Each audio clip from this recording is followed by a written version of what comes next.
querida, bom dia, como é que você Tudo tá? bem? Tô bem, graças a Deus. E você? Tudo bem? E essa manhã acordou bem? Dormiu direitinho? Dormir. Não tem muito o que a gente fazer, né, nessa quarentena, então a gente fica todo dia é um pouco domingo, né? Essa noite eu dormi, amanhã eu acordei mais tarde do que o normal, eu fiquei vendo a série do Jordan. Pô, Aham. acabou que eu já tô pra ver há um tempo, aí comecei a ver ontem, vi já 6 capítulos, já acabei a 1 hora da manhã, aí fui dormir. Mas É, excelente, depois se ontem, quem tiver a ontem você oportunidade de acabou a ver, live tarde, né? Ontem você acabou a live acabei, com o Ricardo, já fiz era duas depois das lives 8, ontem. foi. É, É, teve a do Marlon, né? isso, fiz Antes. duas lives ontem, e depois eu emendei no filme, na série. Aí caberam 1 e pouca da manhã, mas excelente. Quem tiver a oportunidade de ver, vale a pena para aprender um pouquinho mais. Vale muito a pena. É, transcende ao basquete, né? Acho que é do mundo do esporte e Sim, até na questão pessoal também, de superação, de. Ele é um muito, gênio, né? muito. Você aprende umas coisas e outros falam assim, pô, o que ele faz, fala assim. Mas temos que ser crítico, né? Algumas coisas que ele faz Aham. que eu não concordo, da maneira como ele dava Tem. aquilo, mas era o jeito dele, cada um tem seu jeito, né? É. E eu até me dou a Acontece ideia de. muito, né? Acontece muito dos Sim, grandes astros terem algumas condutas que a gente discorda. claro, não tem ser humano perfeito, né? E eu me deu a ideia de, acho que na semana passada, de fazer, eu vou colocar dentro do meu Instagram, eu vou fazer aquelas destaques, né? Vou fazer de filmes e séries esportivas. Ah, Às vezes o legal. pessoal fica sem referência, e eu vou fazer lá para o pessoal poder ver. Pô, isso aqui eu não vi ainda, vi. E aí o pessoal poder acessar, e tem vários, né? Super Uhum. interessante também. Uma excelente é o Coach Carter também, excelente. Já vi há muito tempo, então assim, acho que vale a pena investir nisso. É, no Tá com momento que a gente retorno, está tá com mais em retorno casa. meu aí? Tá Tem bom. alguma coisa ali, tem alguma coisa ligada? Que o som esteja saindo também? Não. Tá dando Não? eco? Pra Tá você? dando um retorno. Oi, oi, tá me ouvindo? Tô. Tá me ouvindo? Tô te Agora ouvindo. parou o retorno. Agora parou o retorno. Eu tive esse problema numa live que eu fiz segunda-feira com o técnico Grilo, que tava com muito retorno. O pessoal tava reclamando um pouquinho, mas eu acho que tá fazendo no computador. Não, tô fazendo no celular e tô com fone. Mas eu sei porque que tava dando um retorno. Você mexeu e ficou bom. Eu só mexi, só troquei a internet aqui. Ah, é? Caramba, não sei por quê. Vamos lá. Nós vamos falar hoje sobre o futebol feminino e suas características. Ontem, essa semana, é um circuito do futebol FS Clube. Foi uma semana cheia. Tivemos técnico de futsal, preparadores físicos, tem o técnico feminino ontem, atleta de futebol. Quem perdeu alguma dessas lives, alguma dessas entrevistas, vai estar no canal do YouTube. Já coloquei algumas lá. Quem quiser acessar lá no YouTube é FS Clube. Inclusive a tua também eu irei colocar, que eu não quero perder nada. Né? Eu acho que hoje em dia a gente tem condições de guardar tudo. Então, eu escolhi o YouTube para guardar essas entrevistas, até porque são super interessantes e de repente alguém quer ver depois, com calma, que não possa ver nesse momento. Nós estamos aqui agora com a Carla Índia, que é ex-atleta de futebol feminino, é claro, e seleção brasileira, e hoje em dia preparadora física. Bom dia, Carla. Pode dar um bom dia pro pessoal aí? Bom dia, deixa eu dar bom dia para quem está entrando. Tem aluno meu, tem atleta, tem amigos, tem mãe de atleta. Lu, um beijo para você. Kaique, bom dia, Kaique. Estou te esperando depois dessa pandemia aqui no Rio para a gente treinar. Kaique é um jogador do Corinthians. Ele é bem novinho, mas ele apoia muito futebol feminino. Eu acho que vai ser um grande homem pela consciência que ele tem de incentivar mulheres. Kaique, um beijo. Legal, gente. Sejam todos bem-vindos aí. E vamos falar um pouquinho, Carla, como é que foi essa tua passagem pelo futebol? Como é que começou essa tua paixão pelo futebol? Então, eu me considero privilegiada desde o começo, porque começou com a minha família, começou em casa, e a gente sabe que não é a realidade de muitas meninas que resolvem jogar futebol. Então, aqui em casa era muito misturado, os primos da mesma idade, tanto os meninos quanto as meninas, a brincar de tudo, e a gente brincava de tudo junto. Bolinha de gude, de brincavam de boneca com a gente também. sendo os pais, né, e mercadinho comprar, botava as coisas lá de fora para brincar de mercadinho. E muitas brincadeiras de pique, que também a gente brincava meninos e meninas. E na hora do futebol, eu era a única menina que ia, né? Confesso que na hora do futebol as outras meninas não iam, não. Mas pra gente era normal, assim. A gente cresceu nessa realidade, então eles não tinham preconceito comigo. Eu não tinha o menor problema com meus primos, porque eu acho que quando a coisa é tratada desde o começo, acho que a criança ela vai sendo moldada por estruturas sociais, né? Por coisas que ela vai vendo e que ela vai aprendendo. Como a gente começou desde o começo com essa convivência com o futebol, a gente foi crescendo, eles foram crescendo com uma menina entre eles, jogando futebol, e isso se tornou normal para eles. Então, até os 13 anos eu jogava em casa. Com 13 anos eu fui para o Flamengo Gama Filho, que era uma parceria do Flamengo com a Universidade Gama Filho. Depois disso, eu fui para o Campo Grande, aqui do Rio, e aí foi quando eu cheguei na seleção sub-20. E aí, depois da seleção sub-20, o Ricardo até falou ontem sobre essa questão salarial, e foi uma coisa que me deixou um pouco decepcionada em relação a salário, e eu resolvi que eu queria estudar. E aí foi quando eu parei de jogar, logo depois da seleção, com 20 anos, eu resolvi parar de jogar para estudar. Na verdade, não foi uma escolha, assim, não quero mais jogar, mas eu priorizei estudar. E naquele momento, para estudar, eu precisava jogar futsal, que era o que me dava bolsa. Eu estudei aqui na Celso Lisboa, no Rio de Janeiro. Então eu larguei o futebol de campo e fui para o Mackenzie jogar futsal. E aí depois do futsal, me formei, e assim que acabou a faculdade, eu já nem estava planejando mais voltar a jogar, aconteceu a Marinha. E aí eu entrei na Marinha. Marinha, fiquei 4 anos como Vasco, hoje é Flamengo, naquela época era Vasco. Depois fui para Foz do Iguaçu, jogar no Foz, e depois eu fui para o Kinderman. Então eu não passei por muitos clubes, eu tive um período de interrupção da minha carreira no campo, e há 4 anos eu parei de jogar, 4 anos e meio, e sou preparadora física. E como é que foi essa transição sua de sair do futebol? Não, é momento de sair, é momento de largar e me dedicar à profissão de professora. Como é que foi essa transição? Então, na verdade, foi uma decisão pensada, mas não foi uma coisa que eu queria que acontecesse. Eu costumo dizer que o futebol feminino que me largou, não fui eu que larguei o futebol feminino, jogando, né, no caso. Foi uma questão financeira, os salários não cobriam as minhas despesas, no momento eu já tinha... Você tem carro, você tem cartão de crédito, você tem custos. Eu já era uma mulher de 30 anos e eu precisava dos meus pais para pagar algumas contas. Isso para mim estava virando um incômodo, e eu falei assim, não dá. A questão já não é mais nem se eu mereço um salário maior. A questão é, o que estão me oferecendo não dá para eu sobreviver. Não dá para eu pagar minhas contas, não dá para eu nem ser atleta de verdade. Porque o atleta, principalmente no clube feminino, ele não tem tudo que ele precisa dentro do clube. Então ele tem custos para bancar algumas coisas que ele precisa como atleta. Suplementação, alguns acompanhamentos de nutricionista, de médico do esporte. A realidade do futebol feminino não é ter isso dentro do clube. Então, se eu quisesse ser atleta, eu ainda teria que gastar do meu bolso algumas coisas. E aí eu tomei a decisão, eu já treinava no local que eu trabalho hoje.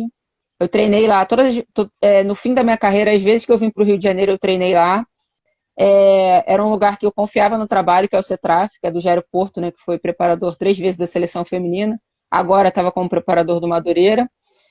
E eu falei, então eu vou trabalhar com futebol, já que é o jeito que eu tenho de continuar, seguir dentro da minha paixão, né? Só que agora fora das 4 linhas. Deixa eu mandar um beijo para quem está entrando aqui. Rô, obrigada pela presença, Rosana, ícone da nossa seleção brasileira.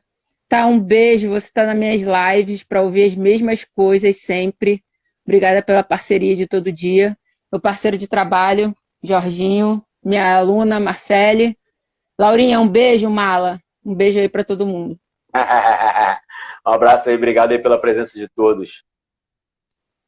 Ô Carla, mas assim, como é que tá esse processo agora do futebol feminino, dessa ascensão? Ontem eu estava conversando um pouco com o Ricardo, e você vê uma ascensão do futebol feminino no Brasil? Vejo que do dia que eu parei até agora já melhorou muita coisa. Ele falou da questão salarial e é verdade. A gente tem hoje uma questão de obrigatoriedade que eu acho que traz ônus e bônus. a intenção era que não precisasse ser obrigatório. Eu acho que quando as coisas não são obrigadas, elas são mais leves, elas fluem de melhor maneira. Só que foi a alternativa que encontraram, entre aspas, de enfiar a goela abaixo, porque no jeito não estava indo, na conversa não estava indo, na necessidade não estava indo. Então, sou a favor de que as coisas sejam obrigatórias? Não. Mas nesse momento foi a alternativa encontrada para que se praticasse mais, para que se tivesse mais visibilidade, para que os clubes assumissem a postura de também terem futebol feminino. Então, com essa obrigatoriedade, a gente vê mais competitividade. É verdade que existe uma maquiagem no futebol feminino, que é o que acontece, por exemplo, hoje no Flamengo, e eu tenho uma crítica, e não é o Ricardo, a forma com que... Nem é a Marinha, na verdade, né? Porque a Marinha tem o time e ela precisa colocar o time para jogar. A crítica é ao Flamengo, que é uma das grandes equipes do país, que teria condição de assumir o clube, como o Corinthians assumiu o clube feminino dele, como o Santos assume, como o Inter assume. Então, abre espaço para essas parcerias, que eu acho que não são boas, eu acho que são maquiagens, mas acontecem. Mas também abre espaço para clubes que são mais visionários, que implantem um departamento de futebol feminino, como a gente tem hoje no Corinthians, que para mim é o grande exemplo de futebol feminino hoje. Então, a obrigatoriedade traz alguns benefícios, que na minha opinião são mais benefícios do que coisas ruins. E assim, a intenção é que essa obrigatoriedade, dentro da obrigatoriedade, se descubram algumas vontades, algumas... Pô, a gente foi obrigado, a gente não queria fazer, mas até que dá para fazer. Então vamos fazer. Entendeu? Acho que esse é o grande ponto da obrigatoriedade. Começar por obrigação e depois que seja uma coisa fluida, que não precisa estar obrigando para os clubes terem. É claro que a gente está num momento de pandemia e é um momento financeiro muito difícil, a gente sabe, e vai afetar o futebol, vai afetar todos os esportes, na verdade. A economia do país está afetada, então a gente não sabe como isso vai andar depois da pandemia. Mas a gente teve mudanças significativas até aqui, financeiras, estruturais, visibilidade. Hoje você vê muito mais propaganda com mulheres atletas, ainda pouco, mas já tem mais matérias. Você vê, por exemplo, está tendo campeonato de videogame, de futebol. Hoje as mulheres participam, a Cristiane participa, a Andressa Alves participa. Então, estão inserindo a mulher na cultura do futebol, né? Até porque a verdade é o seguinte, a gente está falando de uma modalidade, que é o futebol. Não faz sentido você excluir as mulheres. Elas são atletas de futebol. Feminino e masculino, como todos os outros esportes. Se divide por gênero para disputar, mas a modalidade é uma, o esporte é um, que é o futebol. Então, acho que melhorou muito. E você acha que os Jogos Olímpicos, ele faz parte desse processo? Porque, assim, você percebe que o futebol, beach soccer, que é o que nós vamos falar amanhã com o Gabriel Moura, que é da Seleção Brasileira, o futsal, que nós falamos com o Grilo na segunda-feira, esses tipos de esporte, que é o futebol também, oriundos do futebol, eles não são olímpicos. E como se torna um esporte olímpico, tem que ter masculino e feminino. Você acredita que essa evolução do futebol feminino pode ter vindo através do esporte olímpico? Por quê? Porque assim, no UFC, ninguém foi obrigado a colocar a mulher no UFC. O Dan White, ele achou, ele não queria, e ele viu que, vamos ver no que vai dar. E colocou como produto, diretamente. Ele utilizou aquilo ali como produto. E ele viu que deu certo com aquele produto. Como é que está essa relação? Você acredita que veio do esporte olímpico? E também como é que está esse produto do futebol feminino para esse mundo? Como é que você vê isso? Então, eu vou até pegar um gancho no que você falou ontem com o Ricardo, sobre produto. Eu não sei se tem muita ligação com o esporte olímpico, porque o futebol feminino já é esporte olímpico há muitos anos. A gente tem uma medalha de prata em 94, com o René e com aquela seleção maravilhosa. Inclusive, a gente vem de uma geração que eu acho que a gente merecia ter sido ouro 94, 2007, 2008, mas não fomos, batemos na trave, e eu acho que isso também tem muito a ver com merecimento das outras equipes que foram campeãs. Talvez não tivessem o nosso talento, mas tinham uma estrutura que nós não tínhamos naquela época e continuamos sem ter hoje. Eram equipes que estavam à nossa frente. Então, eu acho que tem essa questão a Olimpíada ajuda, mas a Olimpíada ajuda todos os esportes de maneira geral, só que eu acho que o brasileiro ainda é muito entusiasta de momento, acontece ali na Olimpíada, ele nunca viu aquele esporte, ele vai torcer para aquele esporte, porque ele é brasileiro. Se você perder para o melhor do mundo, você ainda vai sofrer críticas, porque ele não vai se importar se você se preparou bem, se você tem condição de disputar com aquele melhor do mundo, ele vai te cobrar resultados. Então, a Olimpíada eu acho que não tem tanto peso.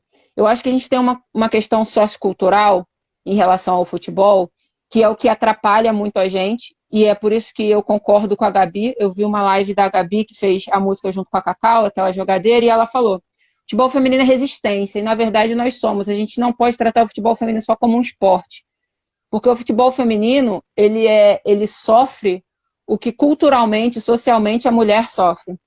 Então, quando você fala de vôlei, você está falando de um esporte que não é tipicamente masculino. Então, é mais tranquilo para uma menina iniciar a carreira no vôlei.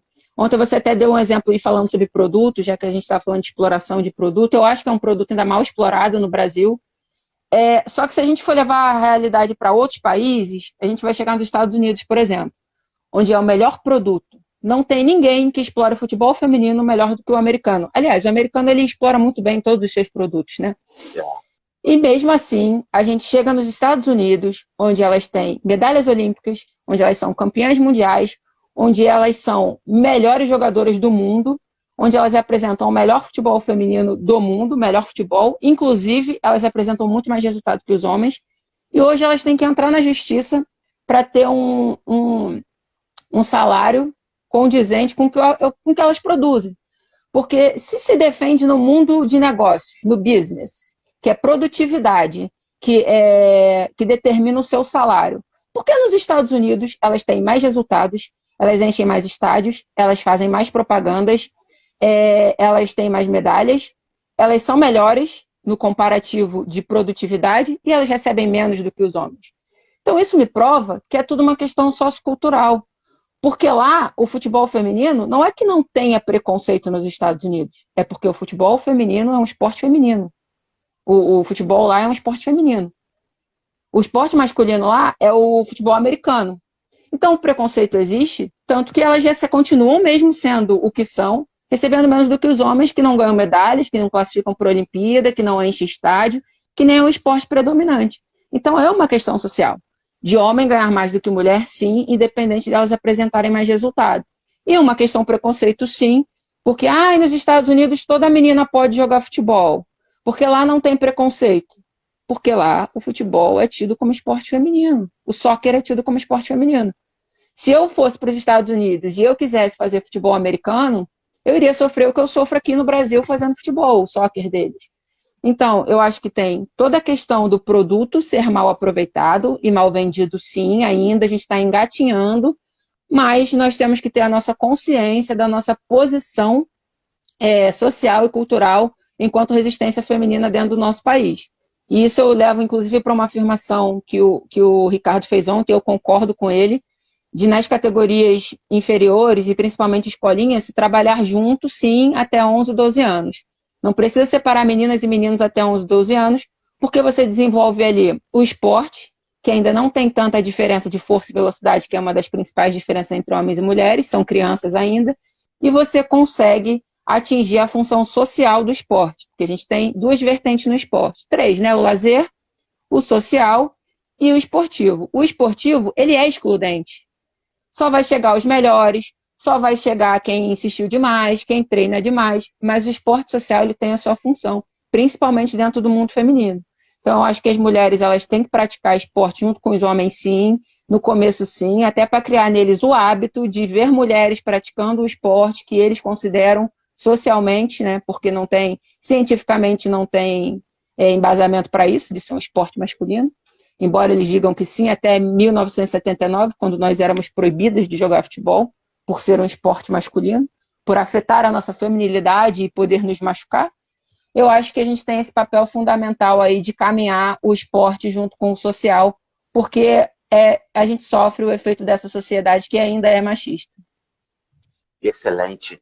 Eu quero agradecer também aqui, que entrou a Isabeli que fez o contato todo entre eu e você para que a gente acontecesse essa live. Isabeli, obrigado aí, tá?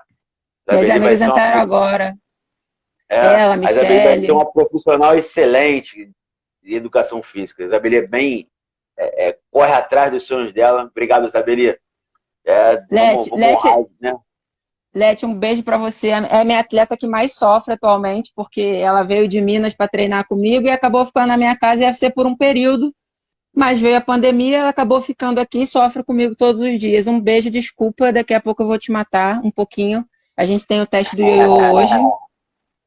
Não tem como. Seguimos aqui no nosso treinamento.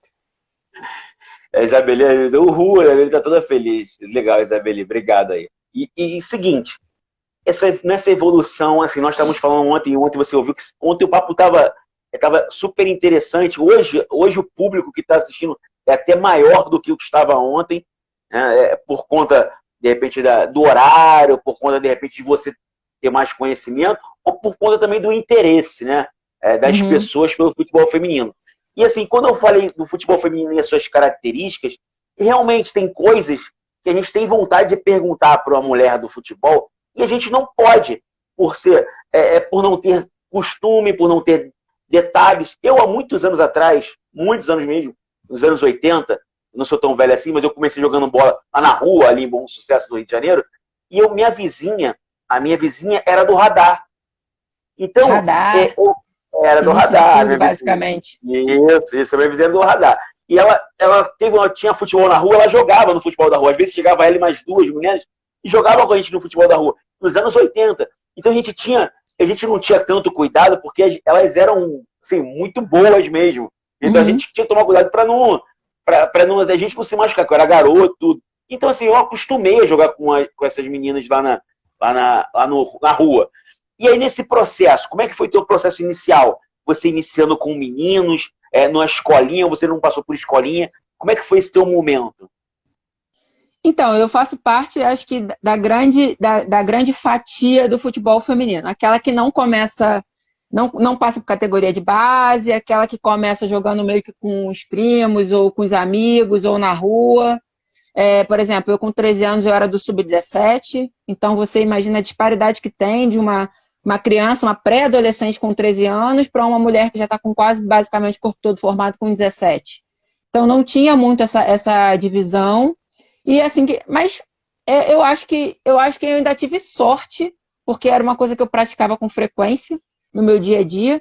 Então, eu acho que a gente tem as três situações, que uma delas é você não pratica, a segunda é você pratica, mas não de maneira metódica, e a melhor de todas, que é quando você está numa base que você pode praticar de uma maneira sistemática, com instrução, com evolução mais coordenada, mas tudo certinho ali, a base de treinador, respeitando o processo de maturação de cada criança e cada adolescente, né? Embora eu acho que a gente falhe nisso na base, até no masculino, a gente não respeita os processos de maturação na base no futebol. Eu acho que a gente começa a excluir muito cedo, a gente considera de uma forma muito geral ainda, isso. De uma forma geral, no futebol. E feminino. E no feminino nem tanto, porque como não tem ainda tanta procura, o funil ainda não é tão afunilado como no masculino. No masculino você vai ver os meninos de 13 anos, dificilmente tem um pequenininho ali no meio. E o futebol feminino, diferente do masculino, ainda com 13 anos, ainda você vai ver muito espaço para pequenininha talentosa. Que ainda não é grandona, às vezes ainda toma um chega para lá, não consegue jogar muito bem, mas você vê um talento e aí você vai perpetuando aquela menina ali. No masculino não, né? É faca. É menorzinho, facada. Não aguentou jogar aquele período ali, facada, corta. Então o futebol, acho que na base no masculino ainda é muito mais excludente que no feminino. Você acha que a base no futsal, diretamente, quando tem, hoje em dia com o futsal masculino, né, e uma forma geral, começa muito cedo. 7 anos, tem sub-7, tem sub-9. E às vezes começam uma menina, esporadicamente começa uma menina junto ali, naquele processo. E aí é uma discussão muito grande de deixar ou não deixar a menina participar de torneios. Como é que você vê isso? Porque assim, é uma realidade, não tem meninas suficientes. Se você... Dá para juntar, se você pegar um dali, dá para juntar, mas não tem ainda uma quantidade muito grande para criar campeonatos diretamente, sub-7, sub-9, nas categorias de base. Como é que você vê essa inserção da menina, da mulher no campeonato masculino? já de base? 7, 9 anos, 11 anos? Eu acho que eu vejo de maneira muito tranquila. Eu acho que não existe a diferença ainda, as diferenças do nosso corpo relacionadas ao hormônio, porque eles ainda são crianças, eles ainda estão em processo de formação. Então, quando você começa a entrar naquela fase que os hormônios começam a fazer a diferença, daí você vê que a menina começa a desenvolver um corpo mais parecido com a mulher, e o menino já começa a ficar mais rápido, já começa a engrossar a voz, barbas, pelugem, pelo pubiano, aí é a hora de separar. Porque aí a gente já começa a ter disparidade nas características físicas. Até 11, 12 anos eu não vejo o menor problema. E aí eu continuo falando que o problema continua sendo social. Porque se você for ver um jogo desse, primeiro as mães e os pais, algumas pessoas vão dizer, não pode jogar porque é menina, muito frágil. Não existe essa fragilidade nessa idade. Nessa idade, eles são meninas e meninos, mas ainda não tem toda essa diferença de força, de velocidade. Eles ainda estão mais ou menos no mesmo parâmetro, ali no mesmo patamar. E aí o problema é porque a menina é frágil. Se a menina começa a jogar muito melhor do que os meninos, e faz gol, e drible, não sei o quê, aí o problema é, dá uma porrada, vai ficar perdendo para a menina. Aí o problema é perder para a menina. Então o problema ali é a menina. Não é a condição física dela, não é a condição técnica dela, o problema é que tem uma menina ali no meio. Então eu vejo muito mais como resistência social do que fisicamente, cientificamente, não tem nada que impeça a participação daquela menina ali naquele jogo. Como também não teria mais para frente, só que aí começa a haver uma separação entre masculino e feminino por causa dessas características que a gente já sabe. E quem não sabe que existe diferença entre características femininas e masculinas devia voltar lá para estudar, na minha época era a 4ª série, né? Mas eu acho que a gente começa a aprender isso até na época de alfabetização, que existe diferença entre meninas e meninos. Então eu acho que está muito mal informada a pessoa que acha que, por exemplo, vou até entrar num outro ponto aqui, tem que diminuir o campo para mulheres jogar. Gente, pelo amor de Deus, a gente tem um esporte aí, o esporte mais rápido do mundo, 100 metros rasos. A gente tem o corredor de 100 metros rasos que corre abaixo de 10 segundos. Entre 9 e 10 segundos. E a mulher mais rápida do mundo, ela corre entre 10 e 11 segundos. A gente tem 1 segundo aí de diferença. Eu nunca vi ninguém diminuir 100 metros para 90 metros para a mulher fazer o mesmo tempo que o cara. Isso não existe. A prova é 100 metros. Todo mundo sabe que a mulher mais rápida do mundo, ela vai ser um pouco mais lenta do que o homem mais rápido do mundo. E isso é comum. Ontem eu vi um jogo, repetiu Brasil e Alemanha, na semifinal de Pequim 2008, e eu toda vez posto no meu Twitter, Daniela Alves provando mais uma vez que não precisa diminuir o campo. Ela batia o escanteio todas as vezes entre o pênalti e o segundo pau. Então, a Daniela Alves era um ser humano mutante? Não. A Daniela Alves era uma mulher forte que treinava. É questão de treinamento, é isso aí. Exatamente. É treinamento, assim. Não tem como você diminuir, aumentar a velocidade, isso aí são características humanas. Pode não ser a mesma velocidade. Mas não vai ser nunca. Não vai ser nunca. Não, assim, eu acredito, não sei como você vê isso. Eu vejo em relação à mídia mesmo. Separando uma coisa e outra, separando dentro de um pote. E não é para separar dentro de um pote. São diferentes. E ponto final. Primeiro, são diferentes. Acabou. São diferentes. Não adianta querer igualar alguma que são diferentes. É o mesmo esporte e há diferenças. E aí sim, começar a trabalhar dentro dessa diferença as características, o produto, como vai ser, como as pessoas vão ver esse produto. Eu vejo dessa determinada maneira. Inclusive, já colocando, para depois a gente entrar numa parte mais específica da nossa live, já colocando o produto da Marta, né, que nós falamos ontem, e não tem como não citar o produto da Marta. Né? Como é que você vê esse produto da Marta inserido nesse processo de crescimento e ascensão do futebol feminino no Brasil e em relação também a esse colocar os dois dentro de um pote? Como é que você vê isso e vivenciou isso também? Inclusive, acho que foi tua mãe que colocou aqui, ó, Luciane Stoller. É tua mãe, não, né? Não, ela é mãe de uma atleta minha. Minha filha sempre jogou, mas ouvia muita piadinha. Ela botou aqui. Normal. Fala aí. Vamos quebrar mais um argumento fraco. O que eu considero um argumento fraco, eu já ouvi muito isso. Eu não gosto do futebol feminino porque é um futebol ruim. Tá, beleza. Eu não gosto de Você pode futebol não feminino. gostar do futebol feminino, você pode não gostar. Eu tenho direito de não gostar, a pessoa tem direito de não gostar. Agora, só porque é futebol, só porque é mulher, não existe. Exatamente. Eu não gosto, posso não gostar do estilo, posso não gostar da correria, eu acho mais fraco, não importa, mas você tem direito de não gostar. É isso que eu tô falando, assim, as pessoas têm direito de não gostar. E eu não gosto de futebol feminino porque é mais lento. Beleza, mas se passa replay da Copa de 70, você continua venerando o Pelé. Se você pegar hoje qualquer jogador rápido, ele marcaria o Pelé na época de 70. O Pelé não faria metade das coisas que ele faz jogando hoje contra um Sérgio Ramos, por exemplo. Era um esporte mais lento. Então, eu não gosto porque é muito lento. Beleza, aí você passa 1970 lá na TV, você tá lá. Pelé, sinistro, não sei o quê. Então você não gosta, não é porque é mais lento. Você não continua não gostando por alguma questão que você tem dentro de você aí, que você nem saiba, talvez, mas é uma situação que você precisa se resolver socialmente. Porque não gostar porque o futebol é lento, o futebol de antigamente era muito lento. Então, isso não existe. Aí outro argumento também que eu acho falho. O jogo feminino é muito ruim. Cara, eu já vi jogos femininos muito ruins. Muito mesmo. Muito, muito, muito ruins. Como e as meninas não conseguiram. Muito ruins também. Eu Hoje tá difícil ver Série A1, tá? Em Série A. E Série A. E vi jogos ruins. Hoje tá difícil ver Série A1. Eu sou uma pessoa, às vezes, meio polêmica no Twitter, porque eu posto algumas coisas pra alfinetar mesmo. Outro dia um cara virou pra mim, ele é torcedor do Vasco, eu não tenho nada contra o Vasco, eu joguei no Vasco, hoje eu sou flamenguista, hoje não, né? Eu sempre fui flamenguista e hoje o Flamengo tem um timaço. Mas ontem eu tava vendo o replay que eu fui campeã carioca com um gol do Márcio Araújo, que é um jogador que eu admiro o esforço, mas acho que tecnicamente eu não queria no meu time. E aí o cara falou assim pra mim, futebol, eu não vejo futebol feminino porque é muito ruim. Falei, desculpa, então você gosta de ver homem? Você gosta de ver corpo masculino? Porque tu vê o jogo do Vasco, cara, o jogo do Vasco é horroroso. Então se você não vê o feminino porque é ruim, o do Vasco é ruim. E tu gosta de homem, desculpa. Desculpa se eu tô mexendo com a sua masculinidade, mas a verdade é essa.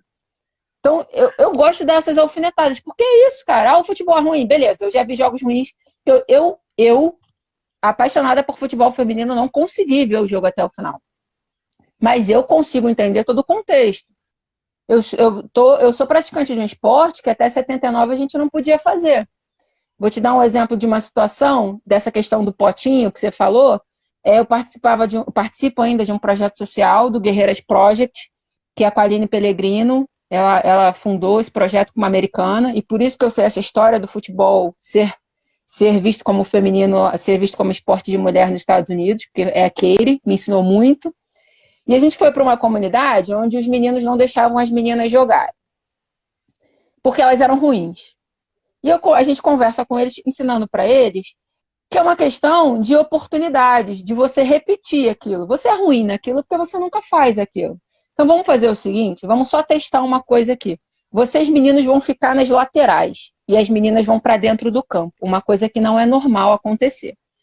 Vocês que estão nas laterais só podem dar um toque na bola. Vamos jogar? Vamos. E nós nos misturamos, nós ex-jogadoras, é claro que a gente tem uma qualidade de jogo, eu não vou dizer para você que eu sou craque, mas eu sei jogar bola. E a gente deu a dinâmica dentro da quadra, né? E toda hora, quando a bola caía no meu pé, ou no pé de uma das jogadoras do projeto, a gente dava na lateral. E aí ele não conseguia devolver. Falei pra ele, você tá vendo como é difícil fazer uma coisa a primeira vez? Você tá acostumado a dar um toque na bola? Porque no futebol de rua não se joga um toque, né? Quando você vai pro clube, que o treinador fica, 2 toques, 1 toque. Mas na rua tu pega a bola e o bonzão, principalmente, ele vai pra cima. Falei pra ele, você conseguiu dar um toque na bola? É difícil, né? É difícil jogar com essa regra aí de eu só posso dar um toque. Toda hora tu quer dar 2. É difícil fazer uma coisa pela primeira vez. É difícil começar. Se você incentivar ela a treinar e eu te incentivar a dar um toque, se eu voltar aqui daqui a 2 meses, você vai estar dando um toque bem e ela vai estar jogando bem aqui no meio. Então, como é que eu vou ser boa numa coisa que eu não pratico? Não tem como. Se eu pegar uma agulha ali agora, eu vou furar meu dedo. Eu não tenho costume de costurar. A minha mãe costura minhas roupas. Então, se eu entregar para ela uma roupa com rasgadinho, ela vai costurar bem. Então, essa questão de ser... repetição. Tanto que a gente tem um grande atleta que fala isso, Oscar Mão Santa. Ele, mão santa não, mão treinada, porque o treino acabava e eu ficava lá. E o cara é gênio. E nem assim ele vai botar tudo na conta do talento, porque ele sabe o quanto que ele treinou para ele acertar tanta cesta de 3 e tanto tiro livre. E para ser o gênio que ele foi. Então é treino, gente. É treino. Então você taxar uma coisa de ruim, ela sendo ruim, ok, mas tente entender todo o contexto. Eu estou falando para você, eu não tive base. Hoje, assim, eu tento ser para os meus atletas o que não foram para mim. E não foram para mim não é porque não queriam, não. É porque normalmente quem trabalha com futebol feminino ama o esporte, mas não tem muita condição técnica de trabalhar com aquilo ali. Então é o cara que gosta, não é o cara que sabe muito. Então hoje o que eu tento propiciar para os meus atletas é isso, é um conhecimento científico, uma aplicação da ciência na prática, para que eles desenvolvam da melhor maneira. Porque hoje eu acho que eu poderia ter sido uma jogadora muito melhor do que eu fui. Se eu tivesse tido base, se eu tivesse tido profissionais que tirassem de mim fisicamente, tecnicamente, taticamente, tudo que se dá para tirar e dá para se evoluir em um atleta, entendeu? Então, falando da Marta. Marta é um gênio, isso aí é indiscutível. Eu acho que se usa pouco a imagem dela, sim.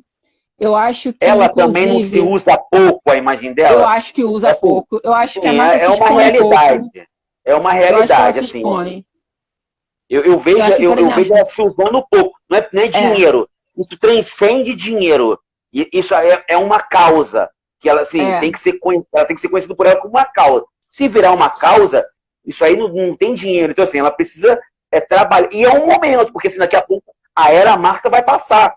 E aí, quem vai ser a ídola do Brasil? Feminino. Como eu falei ontem, passaram vários, assim, não futebol feminino, mas passou no tênis, teve oportunidade. E agora, como é que faz o tênis, Brasil?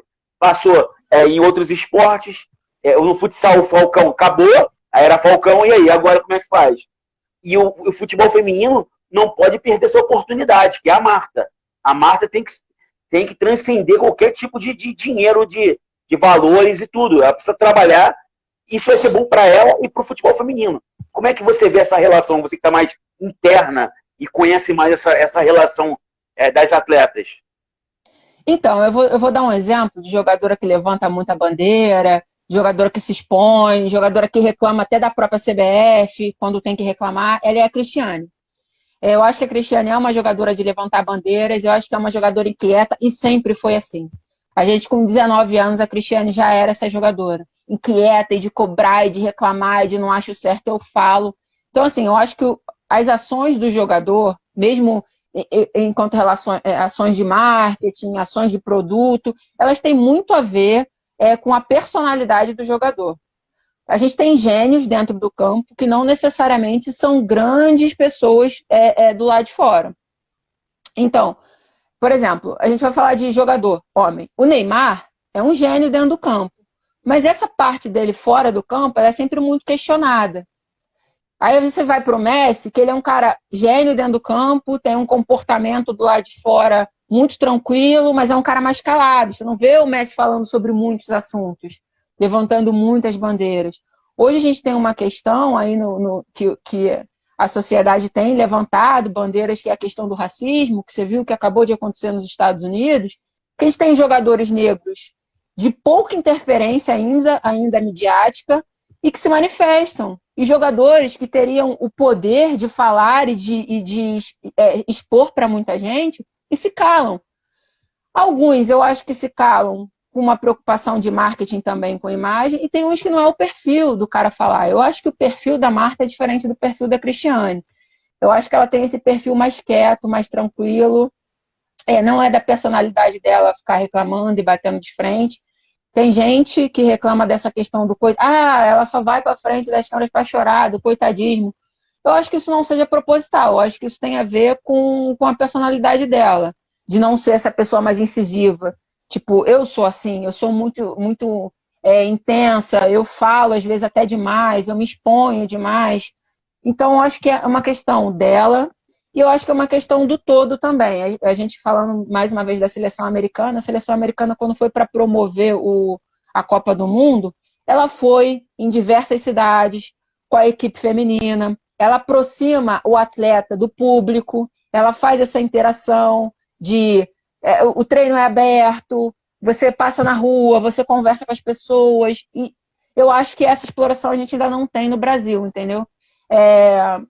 São situações diferentes, são seleções diferentes, mas eu acho que a gente podia, sim, aproveitar mais o produto Marta, o produto futebol feminino, porque a gente tem uma paixão pelo futebol, o brasileiro tem.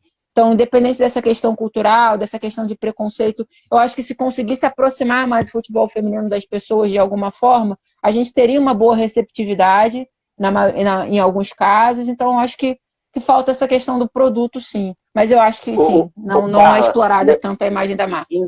Inclusive, assim, eu não tenho nada preso com ninguém, conversa com alguém, eu converso, assim, meu trabalho é esse. É buscar a informação e tudo. E foi o que eu falei com você, assim, eu quero que o público saiba também, porque a gente precisa ajudar uns aos outros. Ainda mais tem muitas mulheres assistindo aqui, e mulheres do esporte também, e do futebol feminino. E tem até, acho que mídias digitais aqui femininos estão assistindo também, que eu vi passando Diário por aqui. Feminino, um beijo.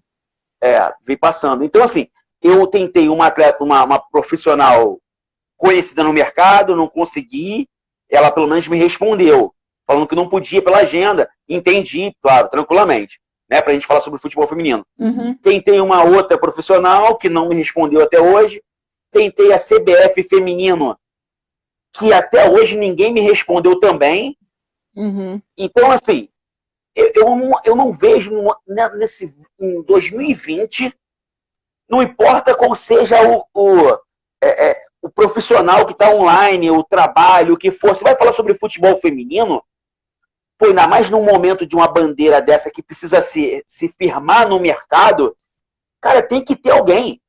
Não importa quem seja. Se foi você, se a CBF escolheu assim, vamos escolher a Índia para representar o futebol feminino no Brasil, em qualquer coisa que tiver. Tem uma entrevista de futebol feminino. Vocês têm alguém? Tem aqui a Índia. Não é possível que não tenha algo organizado para não fazer isso, essa ligação com o público. Porque, assim, querendo ou não, olha quantas pessoas estão passando por aqui. Mais de 100 pessoas estão ouvindo sobre futebol feminino. Essas pessoas, essas 100, vão falar para mais quantas pessoas sobre futebol feminino. Então, assim, não há uma mídia pequena a intenção. Então, assim, eu fiquei muito chateado. Foi muito difícil eu conseguir o Ricardo e você, conseguir através de amigos, né? Porque senão eu não iria conseguir. E, assim, o que você tem para falar sobre isso? Esse interno, assim, a gente está lavando roupa suja, né? Eu como comunicador e você como ex-atleta. Como é que você vê essa relação do futebol feminino e a mídia e essa falta de organização para levantar realmente essa bandeira? E, inclusive, a marca, assim, eu vi algumas coisas da marca, ficou muito politizada a situação dela. Eu achei que poderia ser levantada a bandeira especificamente, não politizada. Não que nós não podemos ser políticos. Sim, devemos ser. Mas não mostrou o que ela queria. Porque ela botou para a política uma coisa que não era para levantar política, era levantar a bandeira da futebol feminino mesmo. A gente é o futebol feminino e o cara, não é isso. Mas não de uma maneira politizada. Como você viu essa situação do futebol feminino até na Copa do Mundo, que aconteceu, né, foi uma realidade, e você vê ainda esse momento, as coisas se arrastando? Então, é uma crítica minha, inclusive, quem me acompanha em rede social, é uma crítica, inclusive, às próprias jogadoras, porque eu sempre tive essa questão assim, eu sou jogadora de futebol feminino, então, se interessa a você falar de futebol feminino e discutir sobre futebol feminino, imagina para mim, se eu quero melhorar a minha realidade, ok, os empresários não investem, os times não investem, mas e qual é a minha parcela? O que eu posso fazer? Número 1, eu como atleta eu tenho que ir lá e treinar muito. Se o treino é adequado, se não é, eu tenho que treinar muito, eu tenho que ter postura de atleta. E o que acontece? Quando vem a visibilidade, é ônus e bônus. Hoje eu costumo dizer que não dá mais para ser jogadora de futebol, tem que ser atleta. Porque o que você faz, você posta em mídia social, as pessoas veem, as pessoas comentam. Então, ser atleta é isso, é ter ônus e bônus, abrir mão de algumas coisas. Então, eu acho que tem que se explorar, as jogadoras elas têm que se explorar um pouco mais na questão de imagem. Eu vejo muita rede social de muita jogadora que quase não tem postagem, ou quando tem postagem é de vida pessoal, de vida particular. Às vezes não é nem coisa ruim, não. Festinha, nada não. Mas eu vi de uma técnica assim, conhecida, que a rede social dela, eu tenho que solicitar para ela para ser amigo dela. Eu achei um absurdo isso. Ela é uma pessoa conhecida publicamente. Como é que você solicita e a pessoa tem que responder que aceita ou não no Instagram? É porque, assim, é fechado, um perfil fechado. E eu achei aquilo assim, poxa, não é legal. Eu não gostei disso, entendeu? Entendi. E aí eu acho que existe essa questão também, igual você falou. Pelo menos uma resposta, né? Você merecia uma resposta. Eu entendo que aumentou a visibilidade e aumentou a procura por algumas pessoas, principalmente as que estão num patamar muito alto. Hoje eu sei que, por exemplo, a Cristiane é uma pessoa muito procurada para entrevista, muito procurada para live. Se ela dizer sim para todas as lives, ela faz 5, 6 lives por dia. Eu entendo. Claro. Mas eu acho que algumas outras pessoas, elas têm que, ou pelo menos te dar uma indicação. Esses dias, por exemplo, eu fui procurada e eu achei que eu não era a pessoa ideal para falar sobre aquele tema. Eu procurei um profissional que está trabalhando diretamente dentro de um clube que está jogando a dois para falar sobre aquele assunto. Porque eu ainda, com o feminino, eu trabalho, comecei agora, nem deu para ir para campo direito com o Zico 10. Então tem coisas da rotina do dia a dia do clube feminino que eu ainda não posso falar sobre elas. Então eu indiquei um profissional. Porque o Ricardo falou sobre isso ontem, a gente tem que andar de mãos dadas. A gente está falando de uma modalidade que, se a gente quer levantá-la, eu tenho que fazer indicações, eu tenho que, às vezes, por exemplo, hoje foi 11 horas, mas digamos que você quisesse falar comigo 10 horas da manhã, e eu estou com o costume de acordar tarde, confesso. Eu ia acordar mais cedo e eu teria que falar com você, porque eu acho que é um espaço que está sendo dado. Então, se você não obteve respostas, e se você resolve não falar de futebol feminino? Iam ser menos, você falou aí, menos 100 pessoas ouvindo o que eu tenho para falar e ouvindo sobre o futebol feminino. Então eu acho que o futebol feminino precisa saber lidar com essa nova realidade, que é um pouco mais de visibilidade, principalmente em momentos de pandemia, que a gente só tem esse meio aqui de comunicação com as pessoas. Então, responder com um pouco mais de carinho, tentar fazer as lives, tentar dar as entrevistas. Cara, porque o problema era não ser procurado, o problema era não ser visto. E agora que está sendo visto e que está sendo procurado, você tem que atender melhor as pessoas, entendeu? Pelo menos uma resposta. De repente, uma indicação. Eu acho que sim, a gente precisa aprender a lidar melhor com essa questão da mídia, do produto. É um produto. Se não virar produto, a gente vai continuar nessa mesmice de não tem investimento. Gente, se investe em produto. E se investe em produto que você vê possibilidade de crescimento, de exploração, de imagem, de retorno. Não adianta, ninguém vai ficar dando dinheiro para ninguém de presente. Então, eu acho que a gente tem que contribuir com esse crescimento, contribuir com essa visibilidade. Eu lamento, inclusive, as posturas dos profissionais. Eu sei quem são, porque a gente conversou no particular, eu não vou expor, mas eu gostaria que elas tivessem te respondido, pelo menos. E, assim, obrigado aí por você. Isso foi um desabafo meu, assim, porque no primeiro momento, eu te entendo. O meu conhecimento maior com o futebol masculino. Então, assim, eu iria fazer só com o futebol masculino. E aí, como o leque abriu, eu falei, espera aí, dá para encaixar o futebol feminino, o beach soccer e o futsal, todos eles. Eu falei, agora é o momento. Aí fui conseguir, dentro do projeto que eu fiz, aí eu consegui colocar o futsal, que eu tenho mais contato. O beach soccer era mais difícil, mas eu conhecia o Gabriel. E aí o futebol feminino eu não conhecia diretamente ninguém. Né? Assim, eu lembrei da Isabeli, que te contactou, porque ela jogou bola, que ela tinha falado comigo de algumas pessoas que ela conhecia, e fui fazer uns contatos. E aí eu falei, não, vou direto. Pô, no direto eu não conseguia. Realmente eu fiquei muito chateado. Olha só, Índia, nós já temos 50 minutos de live. Assim, eu ainda tenho mais algumas perguntas para você. Né? Não, tá excelente, tá ótimo. Eu acho melhor assim, ver se você acredita. Eu ainda tenho algumas perguntas aqui, bem interessantes sobre o futebol, e bem intrínsecas mesmo, com intimidade. Assim, porque todo mundo quer saber alguns detalhes, e que ninguém tem coragem, de repente, de perguntar. Mas eu vou ter coragem de perguntar nesse momento. Será que a gente pode abrir, pode fechar essa live e abrir logo música, em vez de você começar a responder? Claro que então, pode. Pessoal, a gente vai encerrar aqui, vamos iniciar outra live. E vou deixar uma pergunta no ar. E vou deixar uma pergunta no ar. Pode fazer. Como é que é a relação da pílula, da menstruação, da mulher, né, durante esses jogos, durante o treinamento, durante tudo? Olha só, isso aqui não é João Kleber, não. Já para, não. Mas assim, já vou voltar daqui a pouquinho. Gente, ó, vamos migrar rapidinho, tá ok? Valeu, Índia. Ela vai responder depois.